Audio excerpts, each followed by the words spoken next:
All right, here we are on chapter 7. This is section 7.7 on proportions and variation. So our objectives are to solve proportions, solving direct variation problems, solving inverse variation problems, analyzing data, and finally solving joint variation problems. So proportions. Well, a proportion is a statement, which is basically an equation that has two ratios or fractions that are equal, and the following property is going to be a convenient way to solve these proportions. If we have A over B, and that's equal to C over D, then we do the cross product, AD equals BC. Something we've seen before when we're looking at rational expressions, but it's coming up again now when we're looking at proportions. Now, key thing is B and D both cannot be zero because we can't divide by zero. All right, so for example, on an elliptical machine, Francis can burn 370 calories in 25 minutes.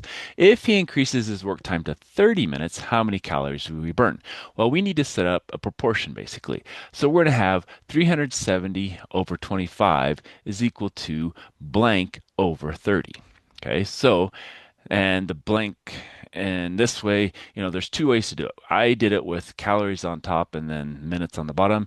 The book is going to do it with minutes on top and calories on the bottom. Either way works. It doesn't matter because what happens is we're just going to do the cross product. And when we do the cross product, no matter which way we do it, we're going to have 25x is equal to 30 times 370, which is 11,100, divided by 25, and x is equal to 440. And we want to know how many calories, so we should write in 30 minutes, Francis burns 444 calories. Okay. What about a 6-foot person tall casts a shadow that is 8 feet long? If a nearby tree casts a 32-foot long shadow, estimate the height of the tree. So sometimes it's best to draw pictures.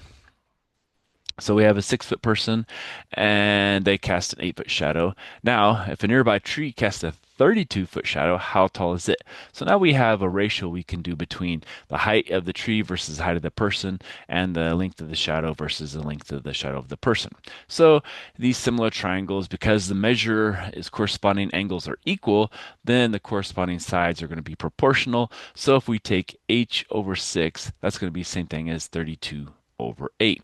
And we can solve that by just cross multiplying. And so 8h is equal to the 192 divide by the 8, and h is equal to 24. And that means the height of the tree is going to be 24 feet tall.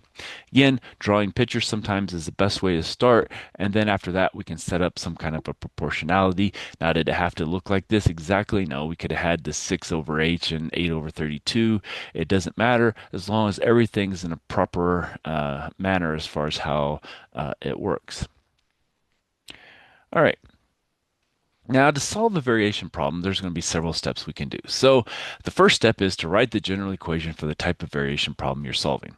If it's a direct variation, inverse variation, whatever it is, make sure you set up the right variation type of problem. Then we're going to substitute the given values in this equation. So, the constant variation k is the only unknown value in the equation, and then we're going to solve for k. Then we're going to substitute the value of k into the general equation from step 1, and we should be able to get that solved. And then from this equation, we can find the requested quantity. Usually they want to know, maybe you find a direct variation, which is going to be a linear line. We find the slope, and we want to know what value of y is given a certain value of x. And so we can plug in the x, come out with a y, and we have that done. All right, so let's stop there and we'll come back for some actual variation type problems.